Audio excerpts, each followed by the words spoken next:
Okay, are we ready for this? Mandino's The Greatest Miracle in the World.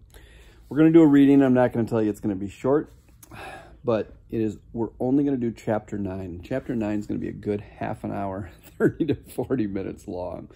The reason why chapter 9 means so much to me is the whole idea of the book is you are the greatest miracle in the world. And this is supposedly his version of if God were to write a letter to you, trying to tell you what your self-worth is.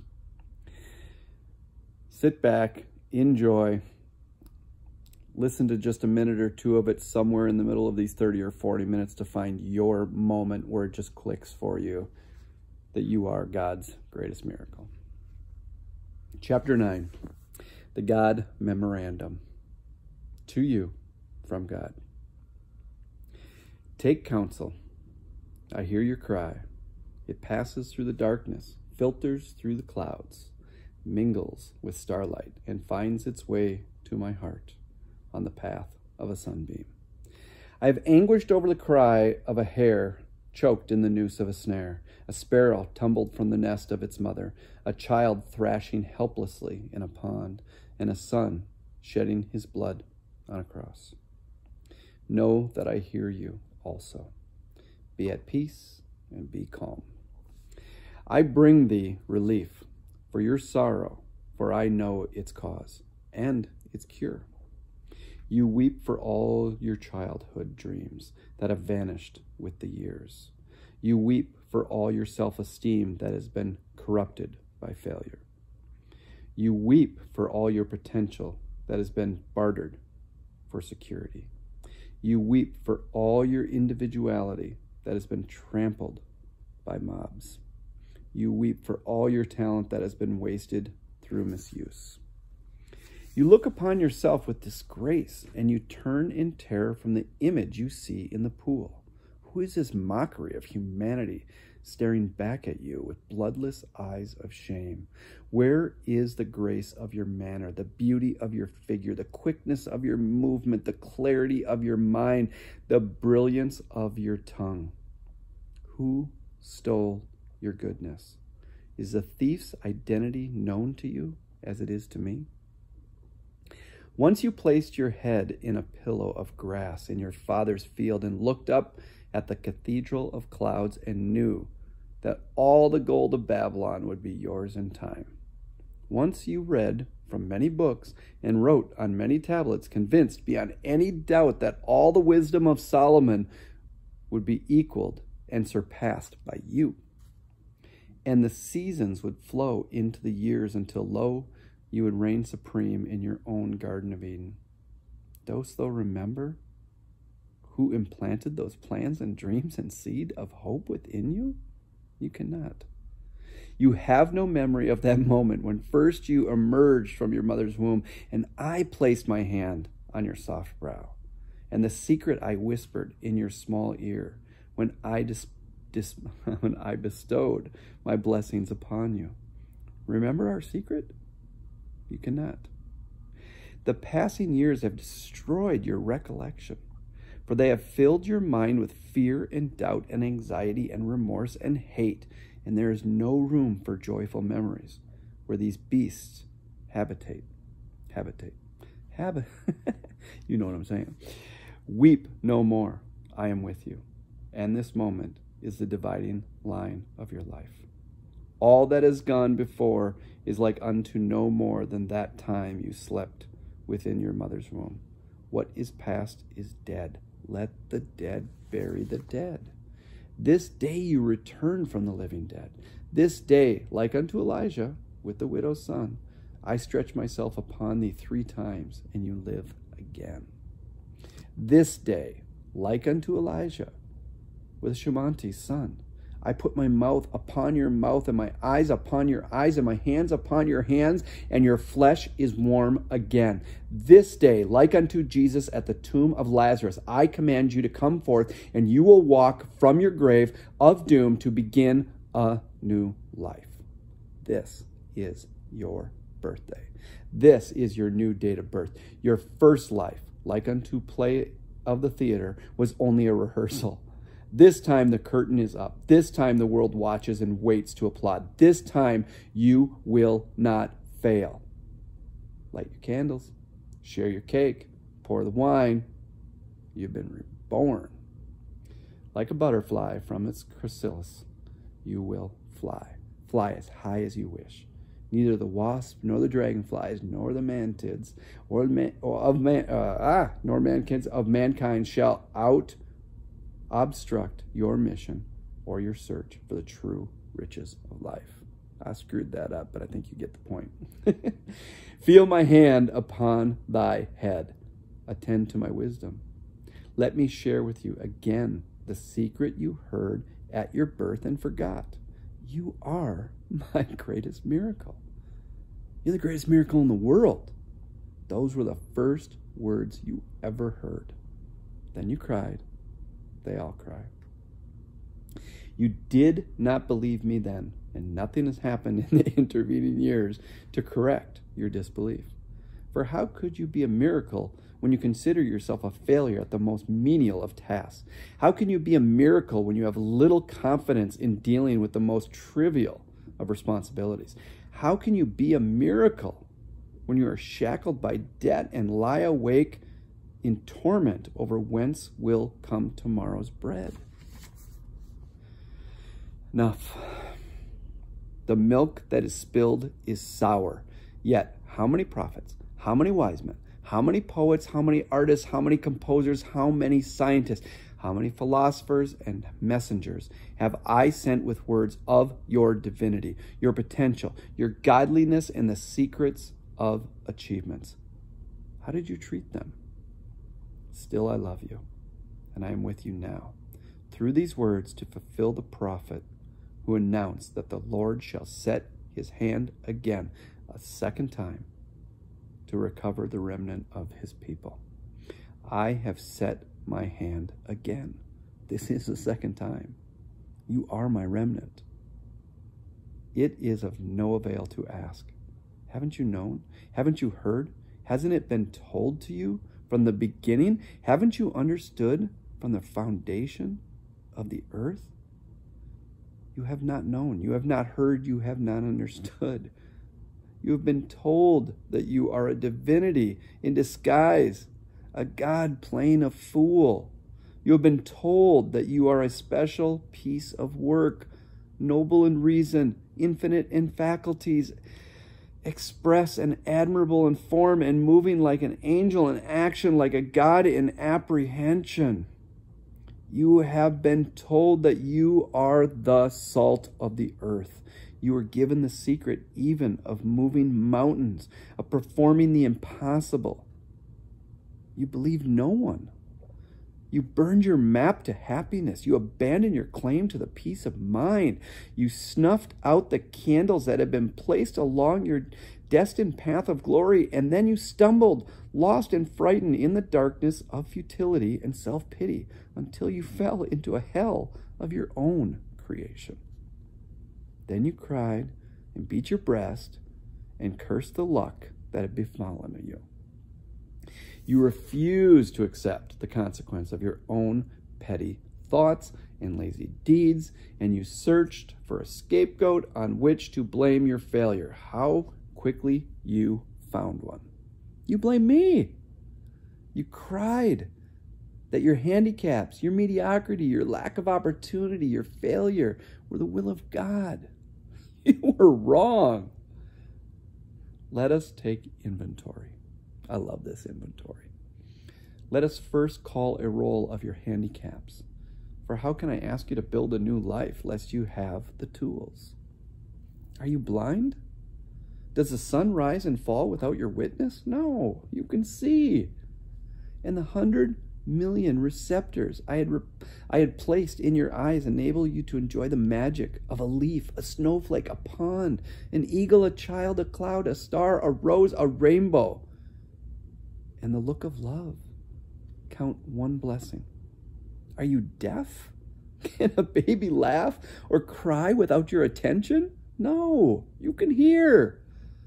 And the 24,000 fibers I have built in each of your ears vibrate to the wind in the trees and the tides on the rock, the majesty of an opera, a robin's plea, children at play, and the words, I love you. Count another blessing. Are you mute? Do your lips move and bring forth only spittle? No, you can speak, as can no other of my creatures. And your words can calm the angry, uplift the despondent, goad the quitter, cheer the unhappy, warm the lonely, praise the worthy, encourage the defeated, teach the ignorant, and say, I love you. Count another blessing. Are you paralyzed? Does your helpless form despoil the land? No, you can move. You are not a tree condemned to a small plot while the wind and the world abuse you. You can stretch and run and dance and work, for within you I have designed 500 muscles, 200 bones, and 7 miles of nerve fiber, all synchronized by me to do your bidding. Count another blessing. Are you unloved and unloving? Does loneliness engulf you night and day? No, no more. For now you know love's secret, that to receive love it must be given with no thought of its return. I got to repeat that. For now you know love's secret, that to receive love it must be given with no thought of its return. Given. To love for fulfillment, satisfaction, or pride is not love. Love is a gift on which no return is demanded. Now you know that to love unselfishly is its own reward. And even should love not be returned, it is not lost. For not love reciprocated will flow back to you and soften and purify your heart. Count another blessing. Count twice. Is your heart stricken? Does it leak and strain to maintain your life? No, your heart is strong. Touch your chest. Feel its rhythm, pulsating hour after hour, day and night. 36 million beats each year, year after year, asleep or awake, pumping your blood through more than 60,000 miles of veins, arteries, and tubing, pumping more than 600,000 gallons each year. Man has never created such a machine. Count another blessing. Are you diseased of skin? Do people turn in horror when you approach? No. Your skin is clear and a marvel of a creation, needing only that you tend it with soap and oil and brush and care. In time, all steels will tarnish and rust, but not your skin. Eventually, the strongest of metals will wear with use, but not that layer that I have constructed around you. Constantly, it renews itself. Old cells replaced by new, just as the old you is now replaced by the new. Count another blessing. Are your lungs befouled? Does the breath of life struggle to enter your body? No. Your portholes to life support you even in the vilest of environments of your own making, and they labor always to filter life-giving oxygen through 600 million pockets of folded flesh while they rid your body of gaseous waste. Count another blessing. Is your blood poisonous? Is it diluted with water and pus? No. With your 5 quarts of blood are 22 million blood cells, and with each cell are millions of molecules. Within each molecule is an atom oscillating at more than 10 million times each second. Each second, 2 million of your blood cells die to be replaced by 2 million more in a resurrection that has continued since your first birth. As it has always been inside, so now it is on your outside. Count another blessing. Are you feeble of mind? Can you no longer think for yourself? No. Your brain is the most complex structure in the universe. I know. Within its 3 pounds are 13 billion nerve cells, more than 3 times as many cells as there are people on the earth. To help you file away every perception, every sound, every taste, every smell, every action you have experienced since the day of your birth, I have implanted within your cells more than 1,000 billion protein molecules. Every incident in your life is there waiting only your recall. And to assist your brain in the control of your body, I have dispersed throughout your form 4 million pain-sensitive structures, 500,000 touch detectors, and more than 200,000 temperature detectors. No nation's gold is better protected than you. None of your ancient wonders are greater than you. You are my first. I'm sorry. He said, not first. You are my finest creation. Within you is enough atomic energy to destroy any of the world's greatest cities and rebuild it. Are you poor? Is there no gold or silver in your purse? No, you are rich. Together we have just counted your wealth. Study the list. Count them again. Tally your assets. Why have you betrayed yourself? Why have you cried that all the blessings of humanity were removed from you? Why did you deceive yourself that you were powerless to change your life? Are you without talent, senses, abilities, pleasures, instincts, sensation, and pride? Are you without hope? Why do you cringe in the shadows? A giant defeated, awaiting only sympathetic transport into the welcome void and dampness of hell. You have so much. Your blessings overflow your cup, and you have been unmindful of them. Like a child spoiled in luxury, since I have bestowed them upon you with generosity and regularity. Answer me. Answer yourself.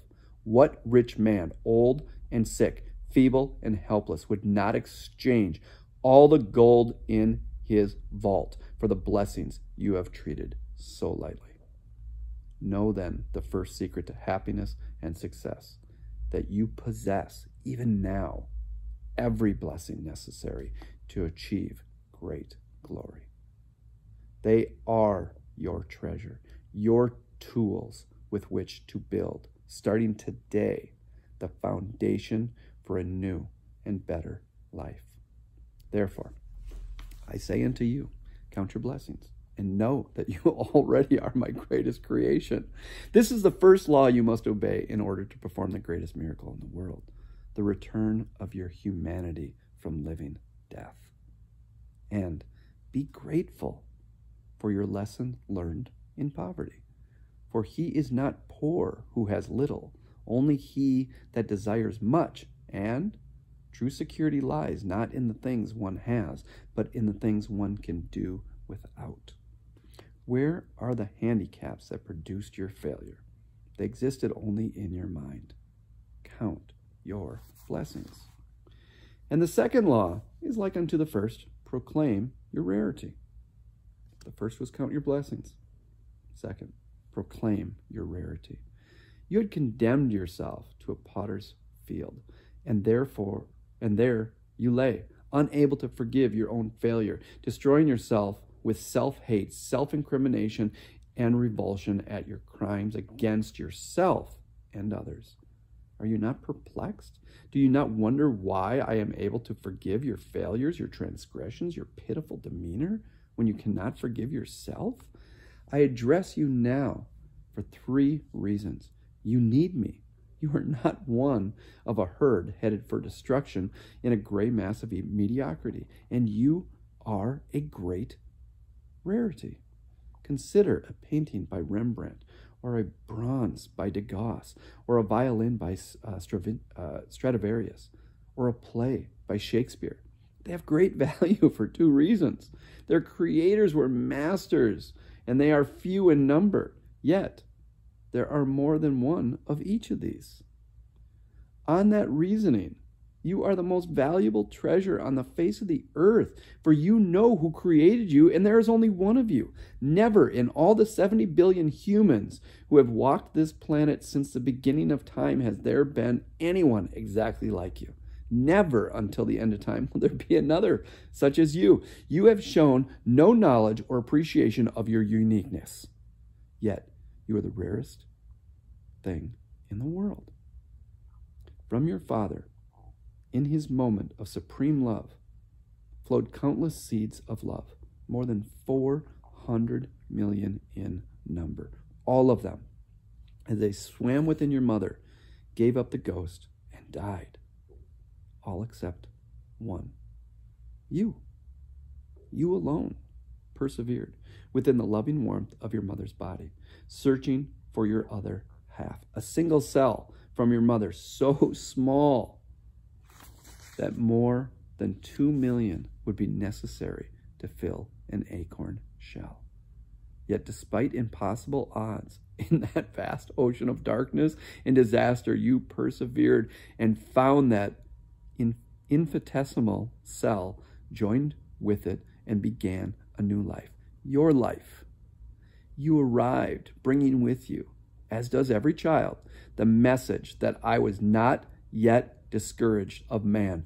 2 cells now united in a miracle. 2 cells, each containing 23 chromosomes, and within each chromosome hundreds of genes, which would govern every characteristic about you, from the color of your eyes to the charm of your manner to the size of your brain. With all the combinations at my command, beginning with the single sperm from your father's 400 million, through the hundreds of genes in each of the chromosomes from your mother and father, I could have created 300,000 billion humans, each different from the other. But who did I bring forth? You, one of a kind, rarest of the rare, a priceless treasure, possessed of qualities in mind and speech and movement and appearance and action as no other who has ever lived, lives, or shall live. Why have you valued yourself in pennies when you are worth a king's ransom? Why did you listen to those who demeaned you? And far worse, why did you believe them? Take counsel. No longer hide your rarity in the dark. Bring it forth. Show the world. Strive not to walk as your brother walks, nor talk as your leader talks, nor labor as do the mediocre. Never do as another. Never imitate. For how do you know that you may not imitate evil? And he who imitates evil always goes beyond the example set, while he who imitates what is good always falls short. Imitate no one. Be yourself. Show your rarity to the world, and they will shower you with gold. This, then, is the second law. Proclaim your rarity. And now you have received 2 laws. Count your blessings and proclaim your rarity. You have no handicaps. You are not mediocre. You nod. You force a smile. You admit your self-deception. What of your next complaint? Opportunity never seeks me. Take counsel, and it shall come to pass. For now I give you the law of success in every venture. Many centuries ago, this law was given to your forefathers from a mountaintop. Some heeded the law, and lo, their life was filled with the fruit of happiness, accomplishment, gold, and the peace of mind. Most listened not, for they sought magic means, devious routes, or waited for the devil called luck to deliver to them the riches of life. They waited in vain, just as you waited, and then they wept, as you wept, blaming their lack of fortune on my will. The law is simple. Young or old, pauper or king, white or black, male or female, all can use the secret to their advantage. For of all the rules and speeches and scriptures of success and how to attain it, only one method has never failed. Whomsoever shall compel ye to go with him 1 mile, go with him 2. This then is the third law, the secret that will produce riches and acclaim beyond your dreams. Go another mile. The only certain means of success is to render more and better service than is expected of you, no matter what your task may be. This is the habit followed by all successful people since the beginning of time. Therefore, I say, the surest way to doom yourself to mediocrity is to perform only the work for which you are paid. There's no way I'm not rereading that paragraph. That's a big one to me. The only certain means of success is to render more and better service than is expected of you, no matter what your task may be. This is a habit followed by all successful people since the beginning of time. Therefore, I saith, the surest way to doom yourself to mediocrity is to perform only the work for which you are paid. Think not ye are being cheated if you deliver more than the silver you receive. For there is a pendulum to all life, and the sweat you deliver, if not rewarded today, will swing back tomorrow tenfold. The mediocre never goes another mile. For why should he cheat himself, he thinks. But you are not mediocre. You are not mediocre. Go another mile. To go another mile is a privilege you must appropriate by your own initiative. It's a privilege. You must not avoid it. Neglect it, do only as little as the others, and the responsibility of your failure is yours alone.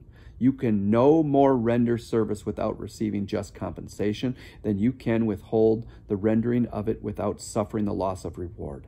Cause and effect, means and ends, seeds and fruit, these cannot be separated. The effect already blooms in the cause. The end pre-exists in the means, and the fruit is always in the seed. Go another mile. Concern yourself not. Should you serve an ungrateful master, serve him more. And instead of him, let it be me, God, who is in your debt. For then you will know that every minute, every stroke, and every service will be repaid. And worry not, should your reward not come soon. For the longer payment is withheld, the better for you. And compound interest on compound interest is the law's greatest benefit. You cannot command success, you can only deserve it. And now you know the great secret necessary in order to merit its rare reward. Go another mile. Where is this field whence you cried there was no opportunity? Look around thee. See where only yesterday you wallowed on the refuse of self-pity. You now walk tall on the carpet of gold. Nothing has changed except you. But you are everything. You're my greatest miracle. You're the greatest miracle in the world. And now the laws of happiness and success are 3. Count your blessings, proclaim your rarity, and go another mile. Be patient with your progress. To count your blessing with gratitude, to proclaim your rarity with pride, to go an extra mile and then another. These acts are not accomplished in the blinking of an eye. Yet, that which you acquire with most difficulty you retain the longest. As those who have earned a fortune are more careful of it than those whom it was inherited. And fear not as you enter your new life. Every noble acquisition is attended with its risks. He who fears to encounter the one must not accept to obtain the other. Now you know you are a miracle, and there is no fear in a miracle. Be proud. You are not the momentary whim of a careless creator experimenting in the laboratory of life. You are not a slave of forces that you cannot comprehend. You are a free manifestation of no force but mine, of no love but mine. You were made with a purpose. Feel my hand. Hear my words. You need me, and I need you. We have a world to rebuild, and if it requireth a miracle, what is that to us? We are both miracles, and now we have each other. Never have I lost faith in you since that day when I first spun you from a giant wave and tossed you helplessly on the sands. As you measure time, that was more than 500 million years ago. There were many models, many shapes, many sizes before I reached perfection in you more than 30,000 years ago. I have made no further effort to improve on you in all these years. For how could one improve on a miracle? You were a marvel to behold, and I was pleased. I gave you this world and dominion over it. Then, to enable you to reach your full potential, I placed my hand upon you once more and endowed you with powers unknown to any other creature in the universe, even unto this day. I gave you the power to think. I gave you the power to love. I gave you the power to will. I gave you the power to laugh. I gave you the power to imagine. I gave you the power to create. I gave you the power to plan. I gave you the power to speak, and I gave you the power to pray. My pride in you knew no bounds. You were my ultimate creation, my greatest miracle, a complete living being. One who can adjust to any climate, any hardship, and any challenge. One who can manage his own destiny without any interference from me. One who can translate a sensation or a perception, not by instinct, but by thought and deliberation, into whatever action is best for himself and all humanity. Thus we come to the fourth law of success and happiness. For I gave you one more power, a power so great that not even my angels possess it. I gave you the power to choose. With this gift, I placed you even above my angels, for angels are not free to choose sin. I gave you complete control over your destiny. I told you to determine for yourself your own nature in accordance to your own free will. Neither heavenly nor earthly in nature, you were free to fashion yourself in whatever form you preferred. You had the power to choose, to degenerate into the lowest forms of life, but you also had the power, out of your soul's judgment, to be reborn into the higher forms, which are divine. I have never withdrawn your great power, the power to choose. What have you done with this tremendous force? Look at yourself. Think of the choices you've made in your life and recall now those bitter moments when you would fall to your knees if only you had the opportunity to choose again. What is past, and now you know the fourth great law of happiness and success. Use wisely your power of choice. Choose love rather than hate. Choose to laugh rather than cry. Choose to create rather than destroy. Choose to preserve rather than quit. No, I'm sorry, it said choose to persevere rather than quit. Choose to praise rather than gossip. Choose to heal rather than wound. Choose to give rather than steal. Choose to act rather than procrastinate. Choose to grow rather than rot. Choose to pray rather than curse. And choose to live rather than die. Now you know that your misfortunes were not my will, for all power was vested in you, and the accumulation of deeds and thoughts which placed you on the refuge of humanity were your doing, not mine. My gifts of power were too large for your small nature. Now you have grown tall and wise, and the fruits of the land will be yours. You are more than a human being. You are a human becoming. You are capable of great wonders.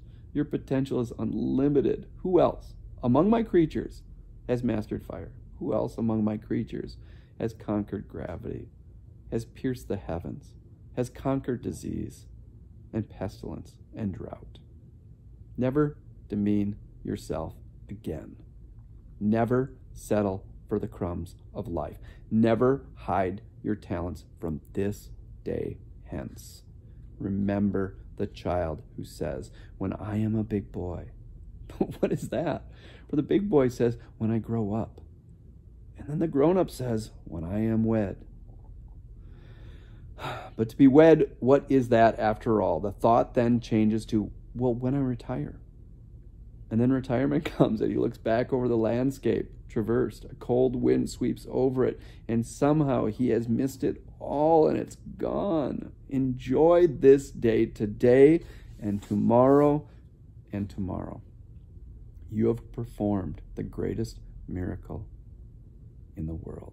You have returned from a living death. You have performed the greatest miracle in the world, and you have returned from a living death.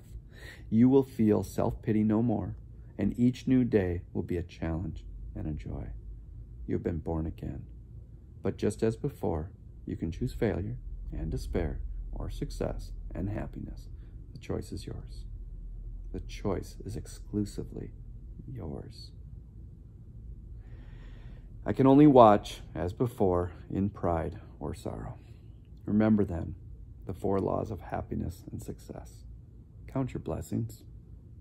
Proclaim your rarity. Go another mile. Use wisely your power of choice. And one more. To fulfill the other 4, do all things with love. Love for yourself, love for others, and love for me. Wipe away your tears. Reach out, grasp my hand, and stand straight. Let me cut the grave cloth that have bound you. This day you have been notified. You are the greatest miracle in the world.